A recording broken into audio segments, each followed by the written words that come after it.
In the spring of 1901, a librarian named Mabel Trowbridge walked into the newly completed Carnegie Free Library of Allegheny City, Pennsylvania, sat down at the head acquisitions desk, and opened a crate of books that had arrived that morning from a distributor in New York. She had been hired 6 weeks earlier as the library's first head librarian.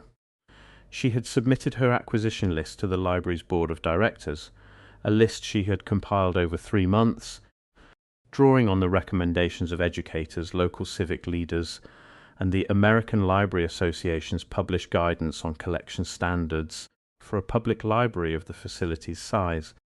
The crate she opened did not contain the books on her list. It contained different books. Books she had not requested. Books that had been selected, packaged and shipped without her knowledge by a process she had not been told existed. The covering letters inside the crate was from an office in New York that identified itself as the Carnegie Corporation's Library Services Division. The letter thanked her for her service to the library and informed her that the initial collection had been curated to reflect the standards of the corporation's educational mission. It was signed by an administrator whose name Trowbridge did not recognize. She wrote a letter of inquiry to the board. The board chairman replied that the arrangement had been part of the original grant agreement and that the initial collection was a condition of the funding. Trowbridge filed her letter of inquiry and the chairman's reply in the library's administrative correspondence folder. She never received an explanation of what the corporation's educational mission was, or who had decided what it required the people of Allegheny City to read. Before we go further, if investigations like this are what you come here for, hit subscribe so the next one finds you when it drops. The algorithm tends to suppress this kind of research unless you tell it otherwise. To understand what Andrew Carnegie was actually building when he funded 509 public libraries across the United States between 1886 and 1919, and why the books inside those libraries were not chosen by the librarians, the communities, or the democratic processes that governed the public institutions the libraries were supposed to serve, we have to start with what the Carnegie philanthropy actually was, what it documented about its own purposes, and what the communities that received it were and were not told about the conditions attached. The standard account of Carnegie Library philanthropy is one of the most warmly received stories in American civic history. A self-made industrialist, born poor, who believed that the path out of poverty was education and the path to education was books, gave away the bulk of his fortune to put free public libraries within reach of every American community that wanted one. The story is true as far as it goes. Between 1886 and his death in 1919, Carnegie gave approximately $56 million for library construction in the United States, an amount equivalent to approximately $8 billion in current value. The buildings were real, the books were real. The access they provided to people who had never before had access to a substantial collection of printed works was real.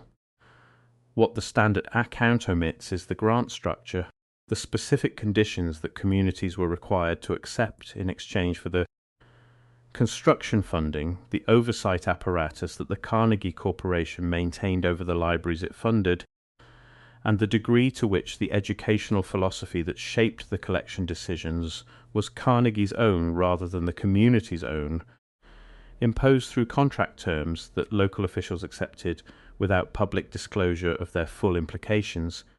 The grant terms for a Carnegie library were not published as a public document. They were negotiated between the Carnegie Corporation and the local governmental body, city council, school board, or library board, that applied for the funding. The standard grant agreement required the receiving community to provide a site, to appropriate annually a sum equal to 10% of the grant for operating expenses, and to agree that the facility and its operations would meet standards established by the corporation. That final condition, standards established by the corporation, was the operative clause, and its practical meaning was not spelled out in the public announcement of the grant. It was spelled out in the implementation correspondence that followed the announcement, in letters between the corporation's library advisors and the local library boards that were establishing the new facilities. The practical effect of the standards established by the Corporation Clause was experienced differently in different communities depending on how organised the local library board was and how engaged James Bertram chose to be with that specific library. In smaller communities with no prior library infrastructure and no professional librarians, Bertram's guidance was often the only collection expertise available, and it was followed closely by default. In larger communities with established library traditions, the corporation's influence was more contested. Several cities, notably Cleveland, Pittsburgh's East End neighborhoods, and sections of Chicago, had documented conflicts between their library boards and the corporation over collection decisions in the first decade of the program. Those conflicts are recorded in the local library board minutes and in the Bertram correspondence. They are not referenced in any official account of the Carnegie Library program. The standard institutional history of the program describes it as a smooth collaboration between philanthropy and local governance. The board minutes describe something more complicated. Frederick P. Keppel, who served as president of the Carnegie Corporation from 1923 to 1941 and oversaw the consolidation of the library program's legacy, wrote in a 1930 internal memorandum that the corporation's library funding had been understood from its inception as a mechanism for shaping the intellectual environment of American civic life, not merely for providing access to books, but for determining which books, representing which frameworks of knowledge and civic understanding, would constitute the default intellectual environment of American communities. Keppel's memo is in the Carnegie Corporation archive at Columbia University. It describes the library program not as philanthropy in the conventional sense, but as a long-term investment in the formation of American public opinion. The memo was not published during Keppel's lifetime or during the decades that followed. The practical instrument of that formation was the collection guidance provided by the corporation's library advisors, primarily through the figure of James Bertram, Carnegie's personal secretary, who managed the library grant program from its beginning through the early 1920s and who corresponded personally with the librarians and boards of hundreds of the funded libraries about collection decisions. Bertram's correspondence is extensive.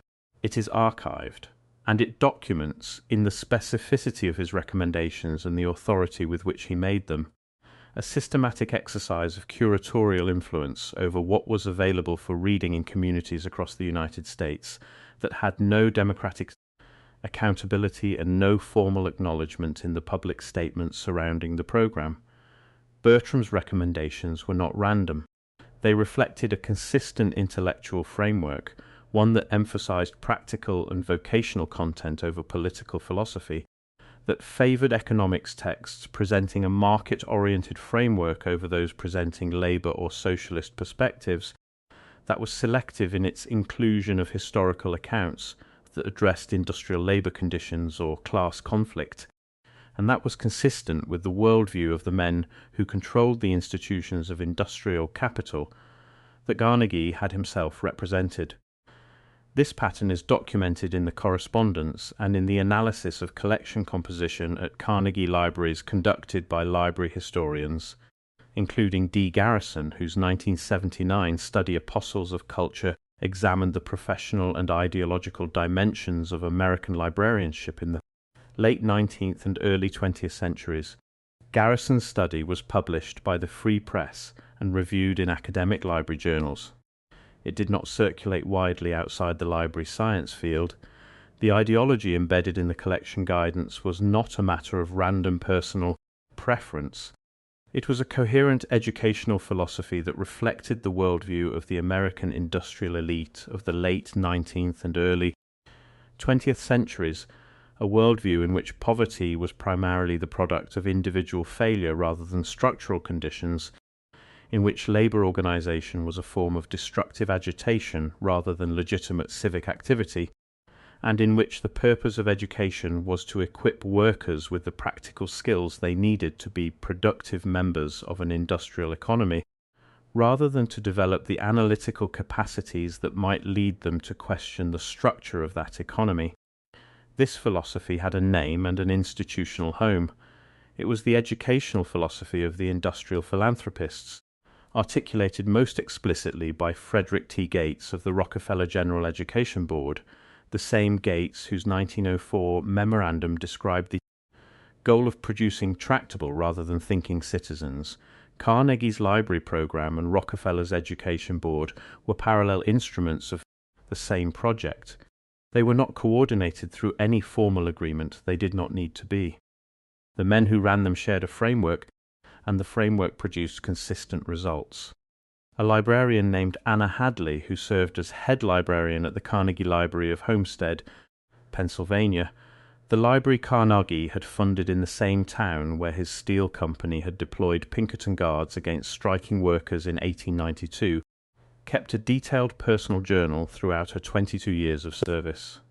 Hadley's journal, donated to the Carnegie Library of Pittsburgh following her death in 1941, documents repeated instances across her tenure in which patrons requested specific books that were not in the collection and in which her efforts to acquire them through standard interlibrary channels or direct purchase were complicated by the collection guidelines she was operating under.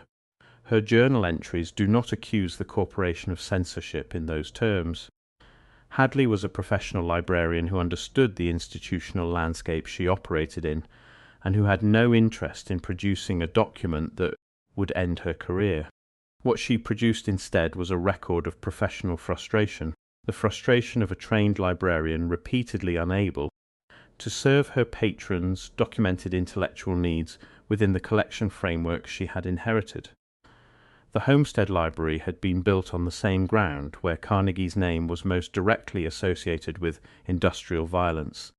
The workers who used it, many of them former strikers, many of them immigrants who had arrived in the years following the strike, were reading in a building paid for by the man against whom their predecessors had struck, in a collection shaped by the preferences of the corporation that had deployed armed guards against those predecessors. None of them were told this. None of the promotional materials surrounding the Homestead Library's opening mentioned the grant terms, the collection guidance, or the fact that what was available for reading had been determined in advance by the same institution that had managed the 1892 confrontation. They describe, in the matter-of-fact language of a professional doing her job within the constraints of her institutional environment, the specific requests she could not fulfill, and the specific categories of material that the collection guidelines made difficult to acquire. The journal entries show a pattern. The pattern is not random. The books that were hardest to acquire in Homestead, Pennsylvania, were books that described the labor conflict at Homestead in terms unfavorable to the Carnegie Steel Company. The Carnegie Corporation's grant records are held at Columbia University. The correspondence files include the specific acquisition guidance sent to hundreds of individual libraries. Those files have been examined by library historians and are accessible to qualified researchers. They have not been the subject of any government investigation, any formal public accounting, or any official acknowledgement by the institution, now known as Carnegie Corporation of New York, of the degree to which the intellectual environment of American public libraries in the early 20th century was shaped by the private preferences of a single industrial family's philanthropic apparatus rather than by the democratic processes of the communities the libraries were supposed to serve. The Carnegie Corporation has never publicly explained the degree to which the collection guidance provided through James Bertram's correspondence shaped the initial collections of the libraries it funded, or the criteria that shaped that guidance. It has never addressed Frederick Keppel's 1930 characterization of the library program as a mechanism for shaping American public opinion and determining the intellectual environment of American communities, a characterization made by the corporation's own president in an internal document. It has never explained why the grant terms that gave the corporation authority over collection standards were not publicly disclosed in the civic announcements of the library grants, or why communities were not told that accepting Carnegie Library meant accepting curatorial oversight by a private institution with no democratic accountability to the community being served. Why would a philanthropy whose stated purpose was to provide communities with free access to knowledge condition that access on accepting the curatorial judgment of a private institution whose governing board represented the interests of industrial capital rather than the intellectual needs of the communities being served? Why did the collection guidance that James Bertrand provided to hundreds of libraries reflect a consistent ideological framework that minimized labor perspectives and political philosophy challenging to industrial capitalism in libraries funded by a fortune built on the suppression of organized labor? Why did the library at Homestead, Pennsylvania, the town where Carnegie's company had used armed force against workers in one of the most documented labor conflicts in American history, contain, for the first 2 decades of its existence, collections that made it difficult to read accounts of that conflict from the workers' perspective? And why has this pattern never been formally addressed by the institution that funded it? Why did the communities that accepted Carnegie Library grants sign agreements giving a private corporation curatorial authority over their public library collections without that authority being disclosed in the public proceedings through which the grants were accepted? The local officials who signed those agreements, city council members, school board trustees, library board appointees, were not naive. They were civic leaders who understood that a grant came with conditions. What they were not told was the specific content of the curatorial authority they were accepting. The standard public announcement of a Carnegie grant described a building, a funding amount, and an operating requirement. It did not describe a collection philosophy, a guidance process, or a private institution's ongoing involvement in what their community's public library would contain. The communities said yes to a building. They were not told they were also saying yes to a curriculum. These questions do not go away because Carnegie libraries became genuine civic institutions that served their communities well in many respects and continue to do so. The good that the libraries did does not erase the question of what shaped their initial collections and what that shaping was for. The 2,509 buildings Carnegie funded became public libraries in name and in their daily operation. They were public institutions built on private terms, established with private curatorial authority, and stocked with collections that reflected a private educational philosophy whose connection to the intellectual needs of the communities they served was determined not by those communities, but by the men who signed the checks. Mabel Trowbridge served as head librarian at Allegheny City for 11 years. Her acquisition lists from each of those years are in the library's administrative archive. The correspondence file containing her initial inquiry about the replacement collection and the board chairman's reply is in the same archive. The file has been catalogued. It has been read by at least one library historian, who cited it in a 2008 journal article on the professionalization of American librarianship. The article discusses Trowbridge's experience in terms of the tension between professional librarian judgment and institutional authority. It does not discuss what was in the crate that arrived instead of her list. The contents of the initial Carnegie collection at Allegheny City, as reconstructed from the acquisition records in the archive, have not been published as a formal analysis. Trowbridge's own acquisition list, the one she spent 3 months compiling before the crate arrived, is in the same folder as her inquiry letter.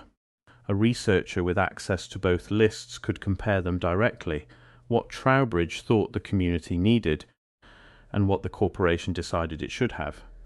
That comparison has not been published. It has not been attempted in any study of the Carnegie Library program that has reached a general audience. The comparison would be specific, documented and complete. It would answer for one library in one community in 1 year the question that the Carnegie Corporation has never been required to answer for any of the 2,509 libraries it built. The official history tells us that Andrew Carnegie's library philanthropy was an unambiguous gift to American civic life, a wealthy man using his fortune to give ordinary Americans access to the knowledge that had helped him succeed. What Mabel Trowbridge's inquiry letter, Frederick Keppel's 1930 memo, James Bertram's guidance correspondence, Anna Hadley's Homestead Journal, and the documented pattern of collection composition across Carnegie-funded libraries collectively tell us is that the gift came with contents that its recipients did not choose, curated by a private institution with interests that were not the community's interests, under grant terms that were not disclosed to the public that accepted them. These records survive because people refused to stop asking. If this matters to you, subscribe and share this with someone who needs to hear it. History does not disappear when it is buried. It disappears when no one looks for it.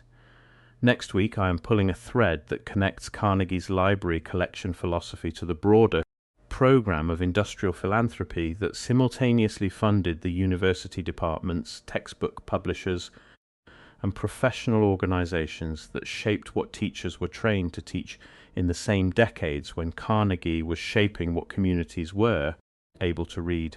One foundation, one coordinated program. The library on the corner and the classroom down the street, both stocked from the same private source. Neither community told they were related.